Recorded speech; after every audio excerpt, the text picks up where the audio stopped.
पार चलिए, उस पार जाइए।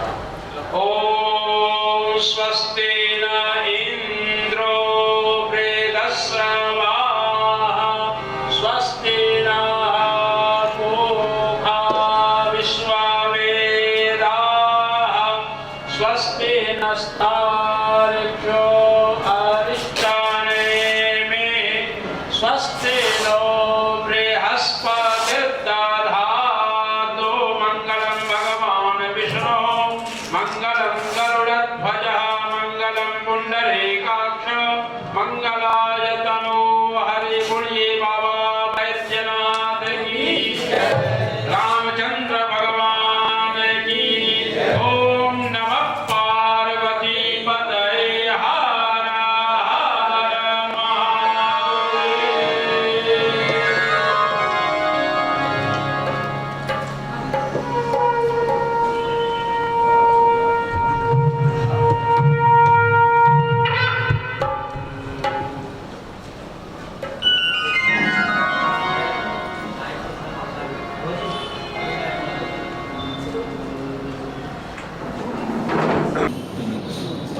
अपना स्टेट भी बोले थे, यहाँ से बोलेंगे वहीं से बोलेंगे। Hello hello hello hello hello hello hello hello.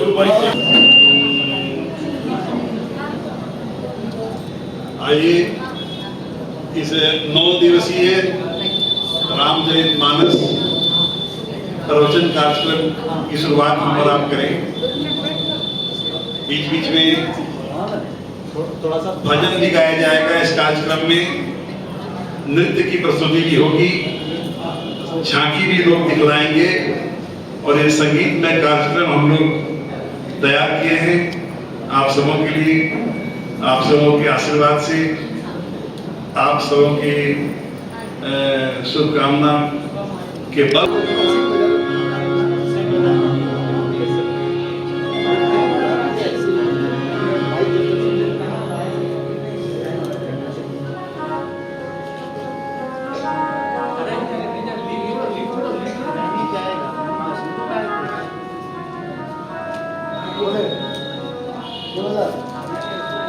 आपके सामने जो ये 3 महिलाएं बैठी हैं, ये तीनों ही दुमका की बहुएं हैं, आपकी ही बहुएं हैं, इसी दुमका शहर की बहुएं हैं। इनका भी हौसला अफजाई आप लोग कृपया करते रहिएगा। ये लोग संगीत में साथ देंगी। मानस की जो चौपाइयाँ हम लोग गाएंगे, साथ में गाएंगे, उस गायन में ये लोग मेरी सहायता करेंगी।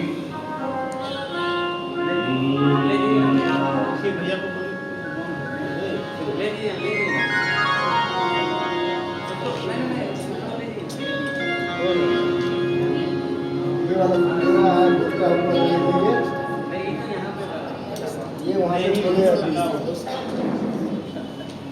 देखिए भैया तो सेटिंग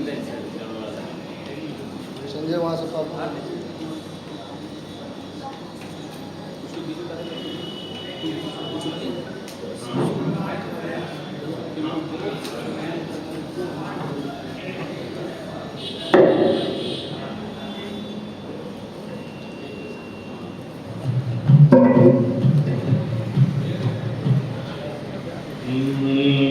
गजाननं भूतगणाधिसेवितं कपीशजलफलचारुभक्षणं उमासुतं शोकविनाशकारकं नमामि विघ्नेश्वर पादपङ्कजम्। ओम गणेश जी महाराज की जय। नमो नमः अभिनंदन गणपति सत सत बार प्रणाम गणपति सत सत बार प्रणाम।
गणाध्यक्षाय धीमहि गुणशरीराय गुणमण्डिताय गुणेशानाय धीमहि गुणातीताय गुणाधीशाय गुणप्रविष्टाय धीमहि एकदन्ताय वक्रतुण्डाय गौरीतनयाय धीमहि गजेशानाय भालचन्द्राय श्रीगणेशाय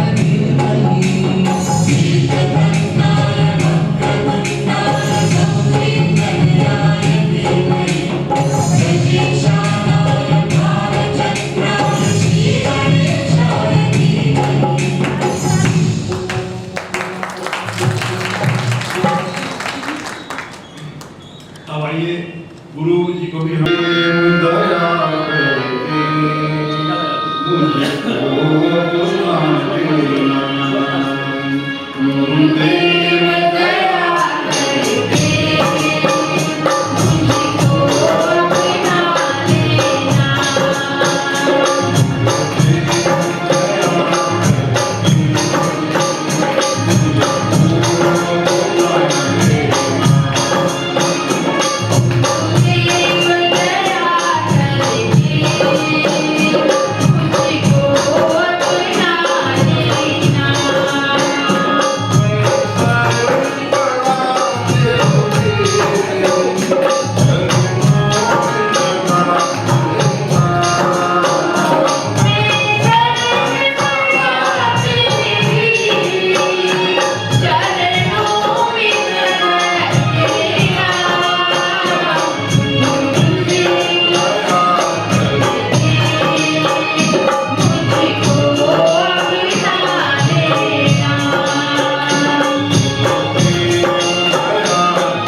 मुझको अपना लेना, गुरुदेव दया करके मुझको अपना लेना।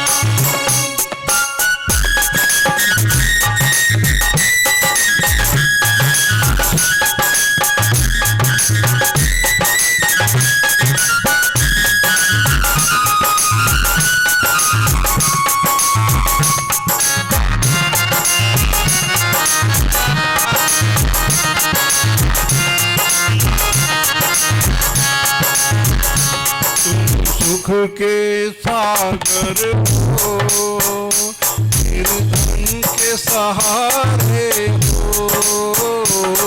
मैं सुख के सागर हो, निर्धन के सहारे हो। इस धन में समाये हो, मुझे प्राणों से प्यारे हो। इस तन में समाये हो, मुझे प्राणों से प्यारे हो। नित माला जपूं तेरे, नहीं दिल से भुला देना। नित माला जपूं तेरे, नहीं दिल से भुला देना। गुरुदेव दया करके मुझको अपना लेना, गुरुदेव दया करके मुझको अपना लेना। मैं शरण पड़ा तेरे, चरणों में जगा देना। मेरे शरण पड़ा तेरे, चरणों में जगा देना। गुरुदेव दया करके मुझको अपना लेना। गुरुदेव दया करके मुझको अपना लेना। मुझको अपना लेना, मुझको अपना लेना। बोलिए सदगुरुदेव महाराज की जय। आइए अब सब मिलके हनुमान चालीसा गाएंगे, क्योंकि आप जानते हैं कि जहाँ कहीं भी राम कथा होती है हनुमान जी जरूर पधारते हैं। वर्णौ रघुवर विमल जसु, जो दायक फल चार। बुद्धिहीन तनु जानिके, सुमिरौ पवन कुमार।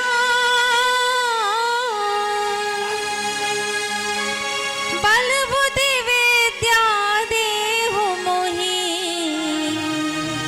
हरहु कलेश विकार।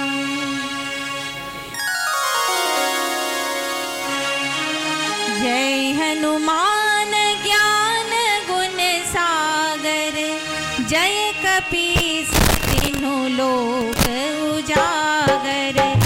रामदूत अतुलित बल धामा, अंजनी भूत पवन सुत नामा। महावीर विक्रम बजरंगी, कुमति निवार सुमति के संगी। कैसन वरन विराज सुवेशा, कानन कुंडल कुंचित केशा।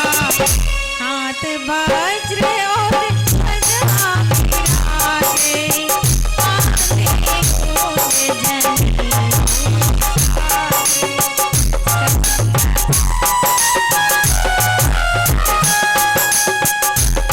शंकर सुवन केसरी नंदन, तेज प्रताप महाजगवंदन।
कुबेर दिगपाल जहाँ पे कभी कोविद कही सके कहाँ पे तुम उपकार सुग्रीव ही किन्ना राम मिलाए राज पदवीना तुम्हारो मंत्र विभीषण माना लंकेश्वर भय सब जग जाना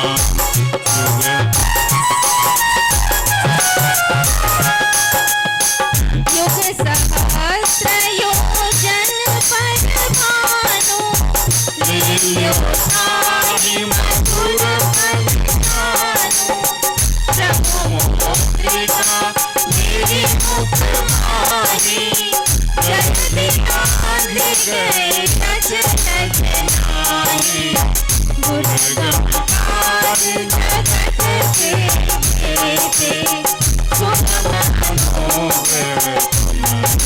देते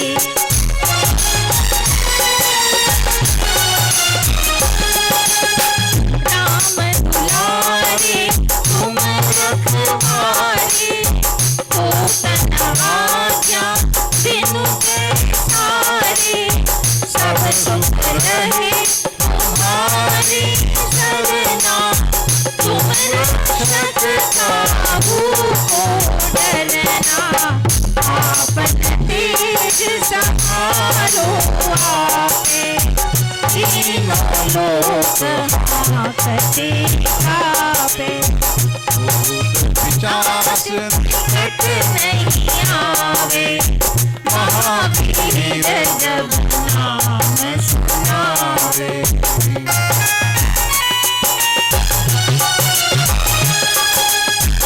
नासे रोग हरे सब पीरा जपत निरंतर हनुमत पीरा संकट से हनुमान छुड़ावे मन क्रम वचन ध्यान जो लावे सब पर राम तपस्वी राजा जिनके काज सकल तुम साजा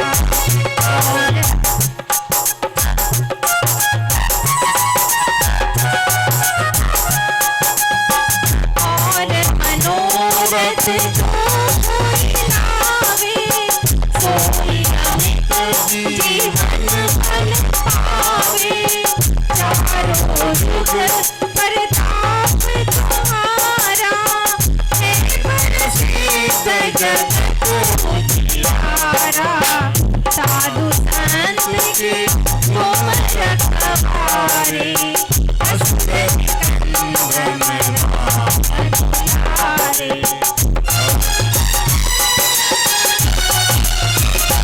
अष्ट सिद्धि नव निधि के दाता असबर दीन जानकी माता राम रसायन तुम्हारी भाषा सदा रहो रघुपति के दाता तुम्हारो भजन राम को भावे जन्म जन्म को सुख बिसरावे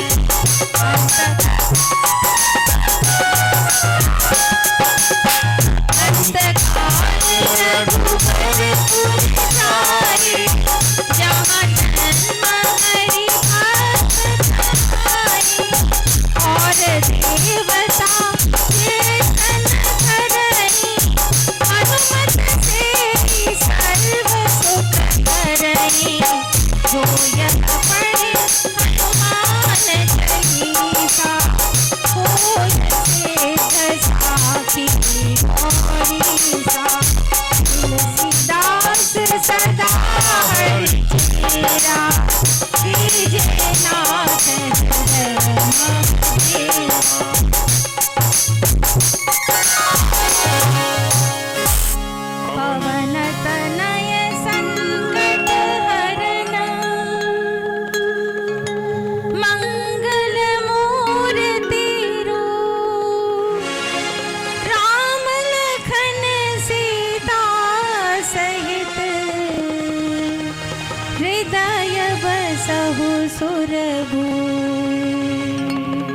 बोलिए श्री हनुमान जी महाराज की, सियावर रामचंद्र की जय। आइए, जिनकी कथा है उनका भी कुछ नाम हम लोग सुमिरन कर लें, राम जी का गुणगान थोड़ा कर लें, सब लोग मिलके गाइएगा। श्री राम जय जय जय राम, श्री राम जय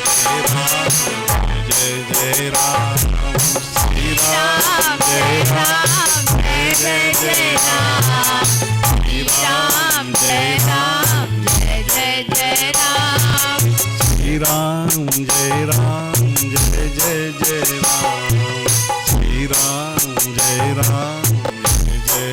राम, श्री राम जय जय जय राम, श्री राम जय जय राम। दो अक्षर का प्यारा सा नाम, श्री राम जय जय राम।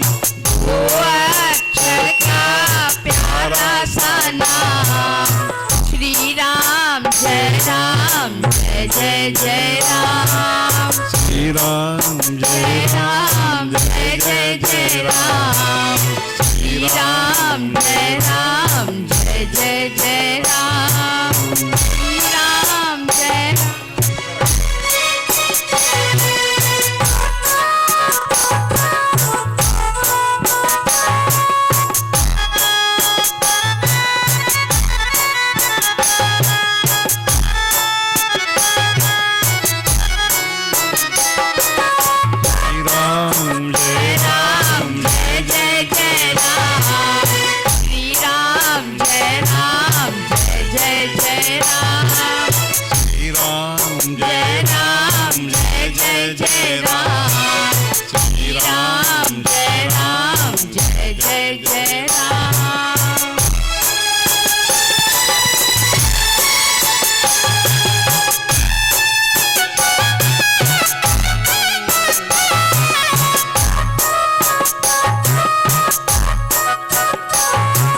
सूर्यवंश में जन्म लिया, कौशल्या थी जिनकी माँ। सूर्यवंश में जन्म लिया, कौशल्या थी जिनकी माँ। दशरथ नंदन कहलाए, शत्रु भरत लखन के भ्रात। दशरथ नंदन कहलाए, शत्रु भरत लखन के भ्रात। दशरथ नंदन कहलाए, शत्रु भरत लखन के भ्रात। अयोध्या है जिनका पावन धाम, श्री राम जय जय राम। अयोध्या है जिनका पावन धाम, श्री राम जय जय राम। दो अक्षर का प्यारा सा नाम, श्री राम जय जय राम, श्री राम जय जय राम, श्री राम जय जय राम, श्री राम। आइए, अब हम और आप रामचरितमानस की महान कथा में प्रवेश करें। सर्वप्रथम तुलसीदास जी को, देवी देवताओं का, हनुमान जी का, सबका हम लोग वंदन कर लें और सबसे पहले रामचरितमानस की वंदना कर लें। परम मंगल में परब्रह्म ब्रह्मांड नायक, भारतीय संस्कृति एवं सभ्यता के आधार स्तंभ, धर्म के मूर्तिमान स्वरूप, मर्यादा पुरुषोत्तम श्री हनुमान जी महाराज की आराध्य देव, परम पिता श्री राम जी की वांगमयी अर्थात भाषामयी, शब्दमयी प्रतिमूर्ति है संत शिरोमणि तुलसीदास जी के द्वारा रचित यह महान ग्रंथ रामचरितमानस। आज उसी परमपिता परमात्मा श्री राम जी की असीम अनुकंपा और आप सभी भगवत प्रेमी सज्जनों, बहनों, माताओं के मंगलमय आशीर्वाद से इस भक्ति से परिपूर्ण अग्रसेन श्री अग्रसेन भवन दुमका के प्रांगण में और दादी महिमा मंडल, मारवाड़ी युवा मंच प्रेरणा शाखा, कृष्ण सखा मंडल और हरि सत्संग समिति के पवित्र संकल्प से आज की कथा में हम लोग रामचरितमानस के बालकांड का मंगलाचरण सुनाएंगे, वंदनाएं सुनाएंगे, राम के नाम की वंदना सुनाएंगे और रामचरितमानस के महात्म का वर्णन करेंगे।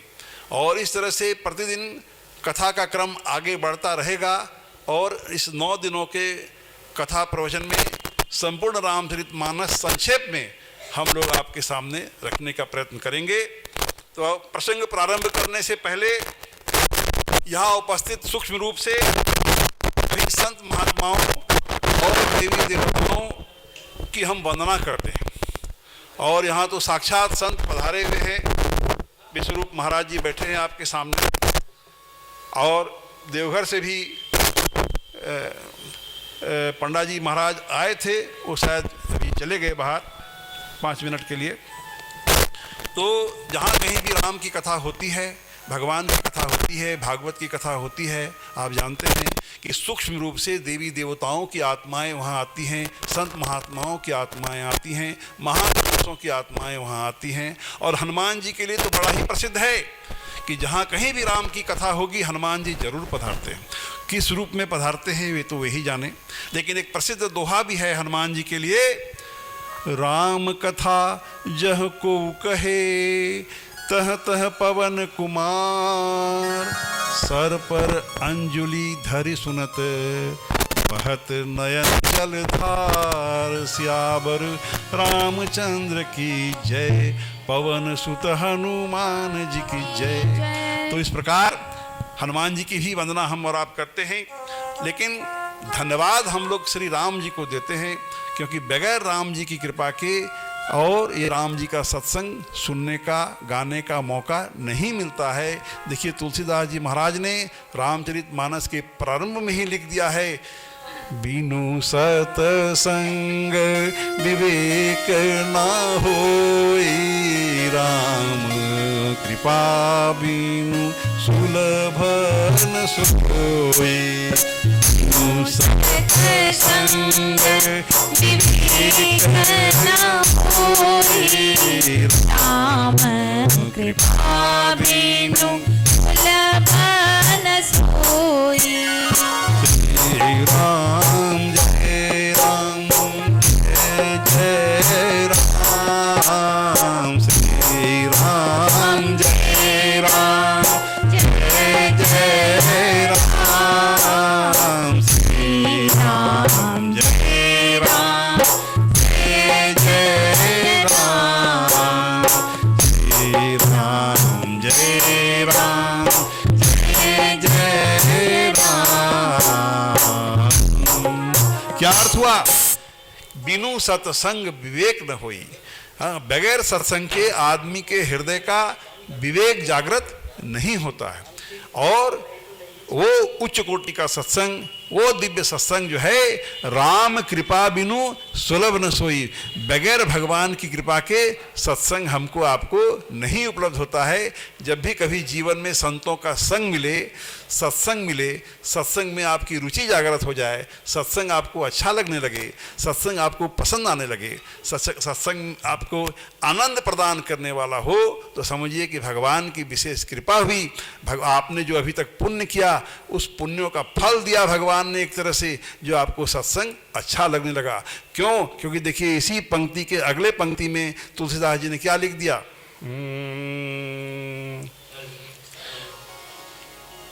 सत सत संगति मुद मंगल मूला, सोई फल सिद्धि सब साधन फूला सतसंगत मंगल मूला सोई फल सिद्धि सब साधन पूरा श्री राम जय राम जय जय राम श्री राम जय राम जय जय राम। क्या कह रहे तुलसीदास जी कि सत्संगति मुद मंगल मूला। सत्संग जो है ये सभी प्रकार का आनंद देने वाला चीज होता है, कल्याणप्रद होता है। सत्संग में जाने से, सत्संग का श्रवण करने से जीवन में आनंद ही आनंद आएगा, मंगल ही मंगल होगा, कल्याण ही कल्याण होगा।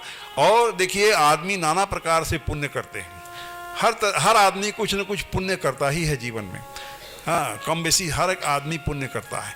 तो जब हमारे आपके पुण्यों का फल देना होता है भगवान को, देखिए भगवान की हम सेवा कर रहे हैं, कोई भी सत्संग कर रहे हैं, भक्ति कर रहे हैं, पुण्य का काम कर रहे हैं, तो समझिए कि हम लोग भगवान से जुड़ रहे हैं, भगवान की हम और आप सेवा कर रहे हैं। तो व्यवहारिक जीवन में भी जब कोई आदमी किसी की सेवा करता है तो उसको कुछ न कुछ रेमुनरेशन हम और आप देते हैं। हमारे घर में भी कोई कुली आया, कोई सर्वेंट काम किया तो कुछ न कुछ तनख्वाह वेतन हम लोग उसको जरूर देते हैं। तो क्या भगवान नहीं देंगे? भगवान क्या इतने निष्ठुर हैं कि हमने उनकी सेवा किया, हमने उनकी भक्ति की, हमने उनके सारा कर्म किया, सत्कर्म किया, पुण्य कर्म किया, तो क्या भगवान हमको आपको कोई भी फल नहीं देगा? नहीं नहीं, इतना निष्ठुर नहीं है भगवान। भगवान भी फल देता है। पहला फल क्या देता है आपको मालूम? जब नाना प्रकार के पुण्य हमारे आपके एक साथ मिलकर के जोर मारते हैं तो हमको भगवान सत्संग उपलब्ध करा देता है, सत्संग में हमारी आपकी रुचि जागृत करा देता है। जब सत्संग में रुचि जागृत हो तो समझिए कि अभी तक जितना पुण्य हमने किया उसका फल एक तरह से भगवान ने हमको प्रदान किया, जिससे कि हमको सत्संग में रुचि जागृत हो। तो भगवान सबसे पहली चीज क्या देता है हमको आपको? पुण्यों के बदले सत्संग उपलब्ध करा देता है। सत्संग में हमारी आपकी रुचि जागृत हो जाती है। तो जब सत्संग में रुचि जागृत हो तो समझिए कि भगवान की बहुत बड़ी कृपा हुई है जो हमको आपको सत्संग सुलभ हुआ और सत्संग में हमारी आपकी रुचि जागृत होती। देखिए प्रत्येक संत महात्मा अपने प्रवचनों में ये समझा के जाते हैं कि सत्संग में, कि संसद में वो जाता है, पार्लियामेंट में, असेंबली में वो जाता है जिसको जनता चुनती है, लेकिन सत्संग में वो आता है जिसको भगवान चुनता है। बोलिए श्यावर रामचंद्र की जय। आइए हम लोग मंगलाचरण में प्रवेश करें। रामचरितमानस के में सर्वप्रथम मंगलाचरण का गान किया है। मंगलाचरण क्यों किया जाता है? मंगलाचरण, किसी भी अच्छे काम को आप करते हो तो मंगलाचरण का गान किया जाता है, जिससे कि वो काम हमारा सफल हो, हमारा बढ़िया से बढ़िया पूर्ण हो। तो संत कहते हैं कि प्रारंभ में मंगलाचरण किया जाता है, मध्य में किया जाता है और अंत में किया जाता है। तो तुलसीदास जी ने भी ये 7 कांड लिखे हैं रामचरितमानस में। 7 सोपान बोलिए, कांड बोलिए, मार्ग बोलिए, सब बात एक ही है। सभी सोपानों के, सभी कांडों के प्रारंभ में तुलसीदास जी महाराज ने मंगलाचरण का गान किया है। तो बाल कांड लिखने के पहले सर्वप्रथम मंगलाचरण तुलसीदास जी ने गाया है। और संस्कृत के 7 दोहों में, संस्कृत के 7 दोहों में तुलसीदास जी ने मंगलाचरण का गान किया है। संत कहते हैं कि रामचरितमानस में 7 कांड हैं, तो ये 7 संस्कृत के जो श्लोक हैं ये उन 7 कांडों का प्रतिनिधित्व करते हैं। आप जानते हो 7 कांड कौन कौन से हैं? बालकांड, अयोध्या कांड, अरण्य कांड, किष्किंधा कांड, सुंदर कांड, लंका कांड और उत्तरकांड। तो इन 7 कांडों का प्रतिनिधित्व करते हैं ये 7 संस्कृत के श्लोक। सर्वप्रथम देखिए क्या पंक्ति लिखा है तुलसीदास जी ने? वर्णानाम संघानाम रसानाम छंदसामपि मंगलानाम च कर्तारो वंदे वाणी विनायको। सर्वप्रथम सरस्वती माता की वंदना किया है और गणेश जी महाराज की वंदना किया है तुलसीदास जी महाराज ने। और उसके बाद माता पार्वती की वंदना किया है, शिव जी महाराज की वंदना किया है, हनुमान जी की वंदना किया है, वाल्मीकि जी की वंदना किया है और श्री हरि विष्णु भगवान की वंदना किया है। और इस तरह से वंदना करते हुए और अंत में तुलसीदास जी ने 7वें श्लोक में कह दिया, नाना पुराण निगमागम सम्मतम यत् रामायणे निगदितम वचिंदयोपि स्वांत सुखाय तुलसी रघुनाथ गाथा आशा निबंध मति मंजन मार्गमूर्ति। देखिए 2 बात इस पंक्ति में बता रहे हैं तुलसीदास जी महाराज। एक तो ये कह रहे हैं कि नाना पुराण निगमागम, आप जानते हो हिंदू धर्म बहुत समृद्ध है।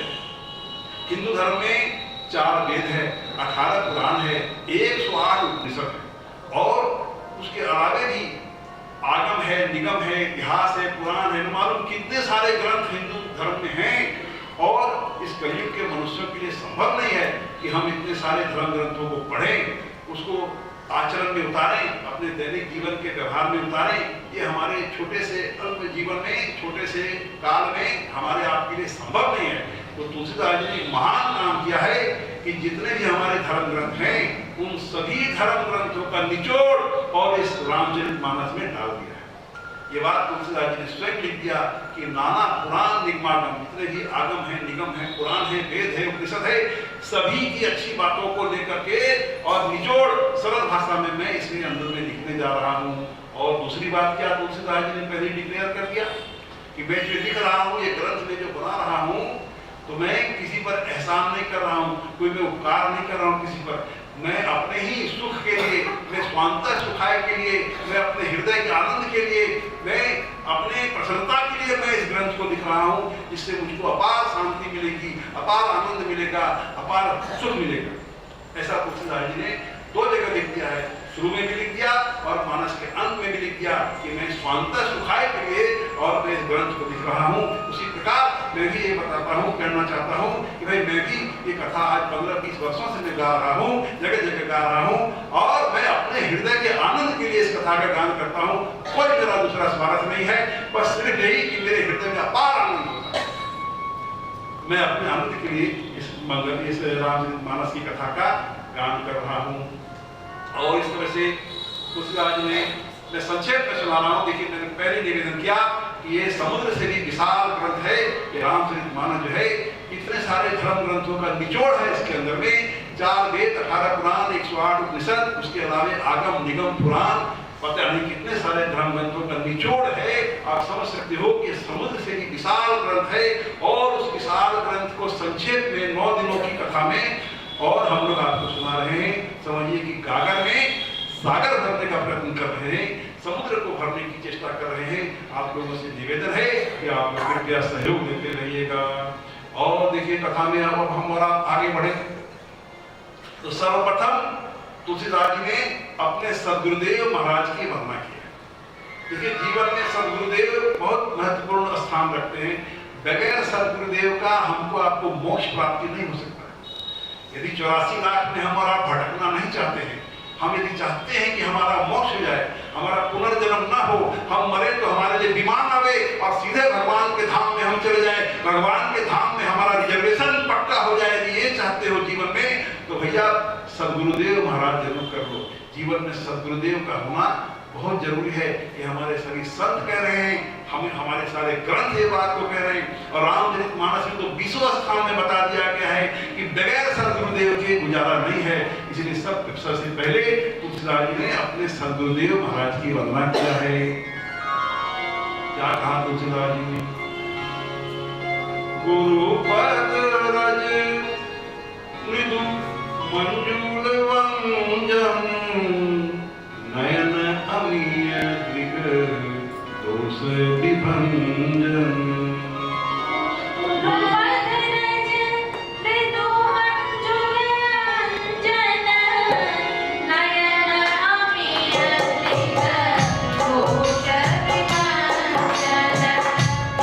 Thank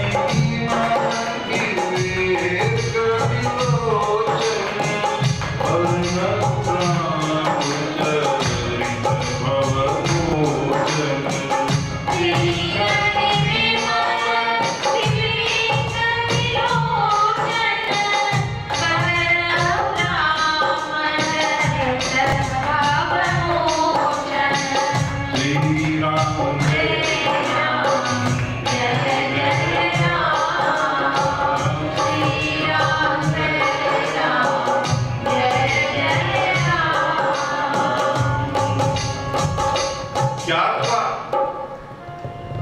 सदगुरुदेव महाराज के चरण जो है वो कोमल और सुंदर,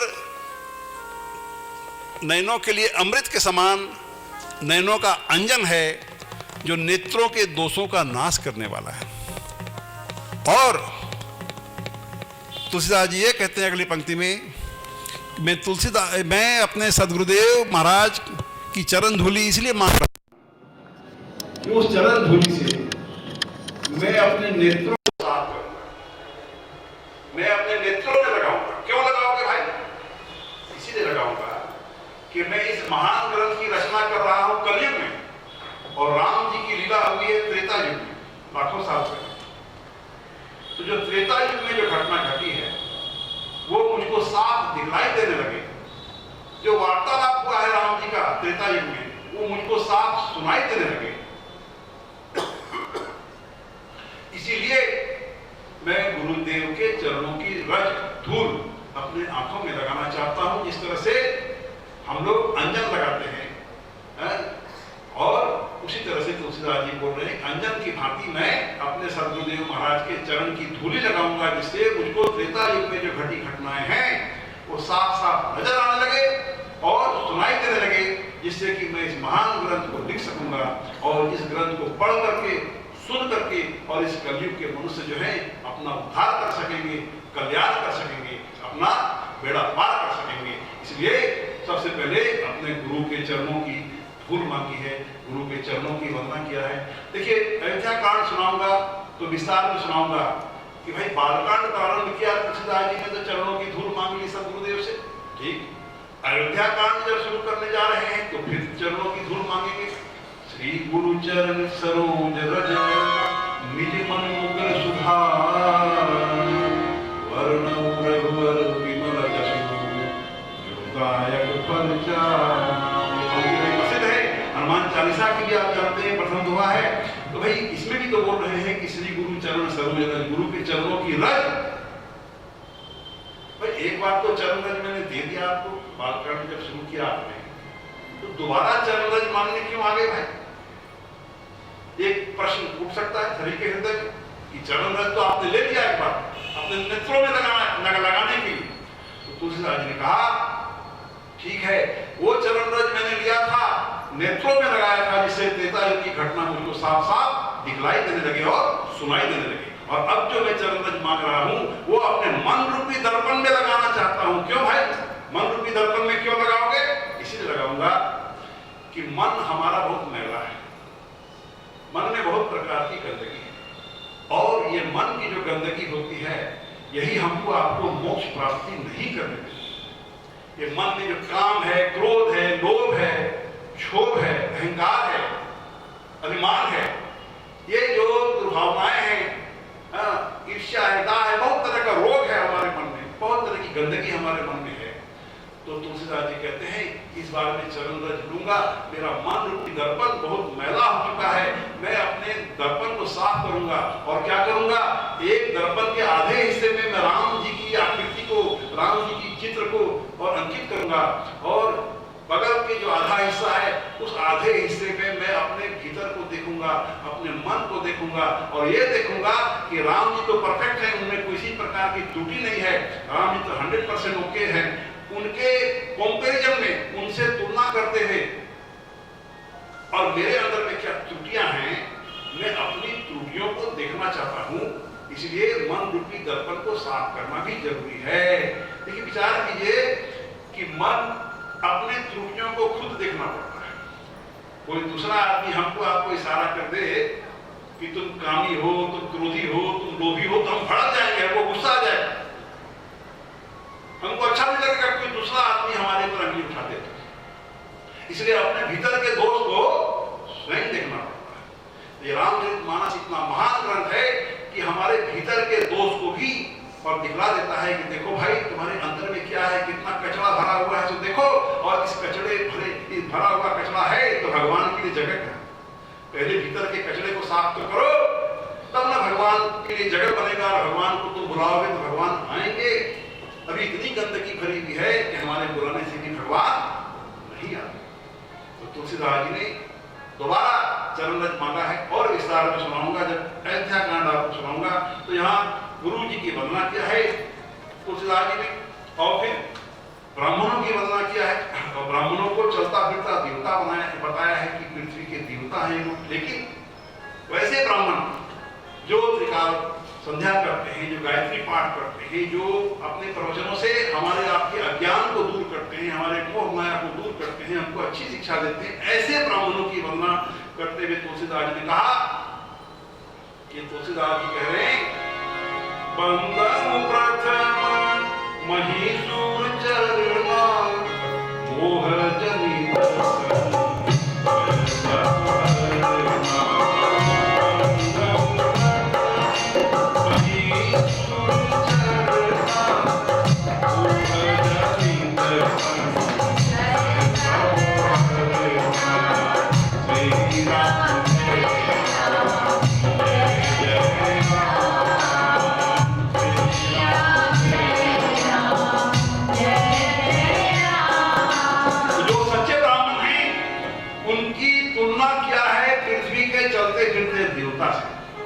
सच्चे ब्राह्मण हैं, वे देवता हैं, वो साक्षात समझिए कि स्वर्ग के देवता उतर के आए हुए हैं हमारे धरती पर, जो सच्चे ब्राह्मण हैं, लेकिन जिनका आचरण अच्छा है, जो विद्वान हैं, जो त्रिकाल संध्या करते हैं, जो गायत्री पढ़ते हैं, जो हमारे अज्ञान को दूर करने वाले।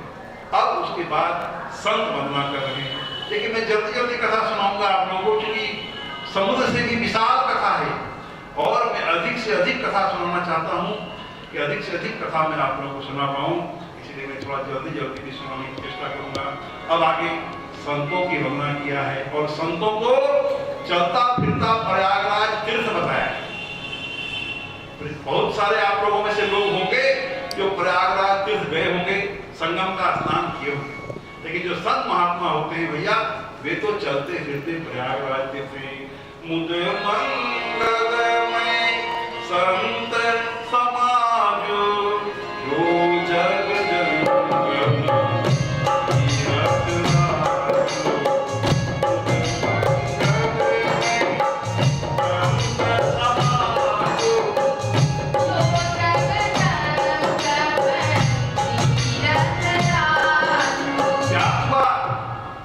कि मैं संतों को प्रणाम करता हूं। क्यों? कि संगम संत जो होते हैं वे चलते फिरते प्रयागराज तीर्थ, बल्कि संत को तो कहते हैं, मैं तो ये मेरा ये विचार है कि संत महात्मा जो होते हैं प्रयागराज तीर्थों से भी बढ़ करके होते हैं। बोले क्यों? इसलिए होते हैं